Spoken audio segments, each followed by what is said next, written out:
Chhatrapati Sambhajinagar Ajanta urban cooperative बँकेच्या ठेवीदारांचे आज क्रांती चौकामध्ये बँक घोटाळे करणाऱ्यावर सरकार, पोलीस यंत्रणा व प्रशासनाकडून पाठराखण केली जात आहे। त्या विरोधात धरणे आंदोलन करण्यात आले। 28 ऑगस्ट 2023 ला रिझर्व्ह बँकेचे निर्बंध लागल्यामुळे बँक बंद झाली। आज 2 वर्षे होत आले आहेत, अजूनही पैसे न मिळाल्याने दिनचर्या चालवणे कठीण होत असल्याने रस्त्यावर आलो आहोत। आमची आयुष्याची कमाई या जमा बँकेत ठेवली आहे। अनेक जणांचे बचत तसेच व्यापारी वर्गाचे चालू खाते या बँकेत आहेत। अनेक वरिष्ठ नागरिकांनी दररोजचा औषध खर्च सुद्धा भागत नाही, त्यामुळे हे वरिष्ठ नागरिक हवालदिल झाले असून या बँकेच्या दोन्ही शाखा मिळून 26,000 खातेदार आहेत। त्यात 70% वरिष्ठ नागरिक आहेत।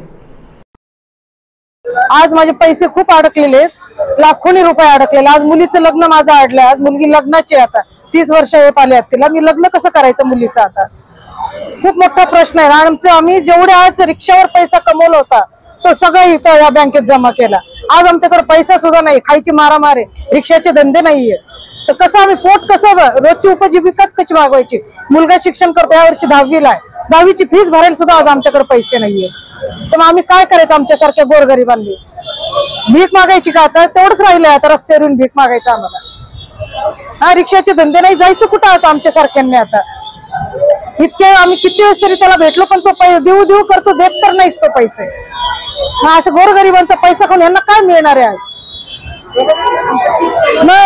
आणि त्याच्याकडे आहे प्रशासनाची पाठीशी घातली। हा, तेच मुख्यमंत्री लेवलला दाखल होत नाही।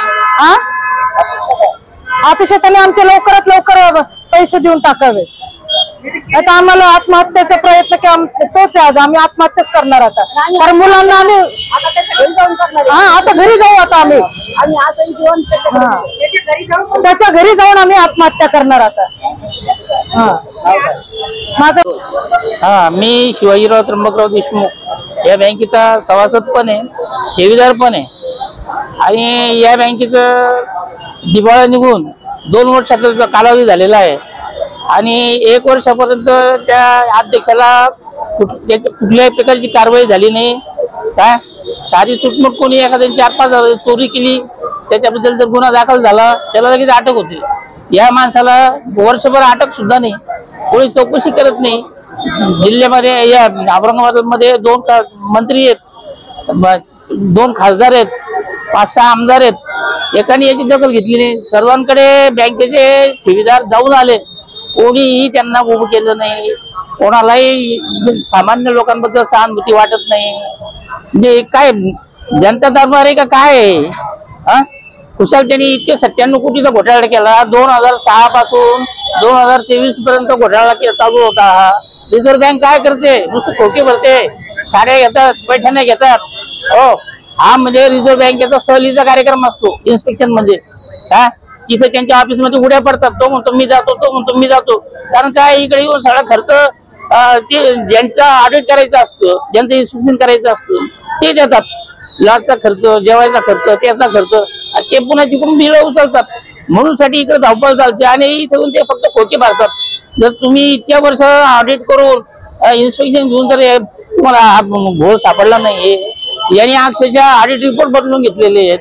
काय म्हणजे किती मोठी साधी आणि सहकार खातं, पोलीस खातं यांना सारखं आपला पैशाचा माल त्यांनी चालू ठेवला, म्हणून त्याला त्याच्या इजेला धक्का आणि वर्षभर त्याला अटक सुद्धा नाही। अहो, साधी चुटपुट 4-5 हजार चोरी केली, थोडासा गुन्हा दाखल झाला, लगेच त्याला अटक होते आणि याला अजूनपर्यंत काही होत नाही।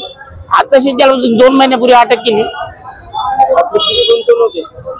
माझी पुस्तक 25 लाखाची गुंतवणूक होती, म्हणजे माझी आणि माझ्या दोन्ही मुलींचे मिळून। आमचे फक्त ते GICचे ते वर्षाने आले, इन्शुरन्सचे पैसे मिळाले इतकं वेळ का?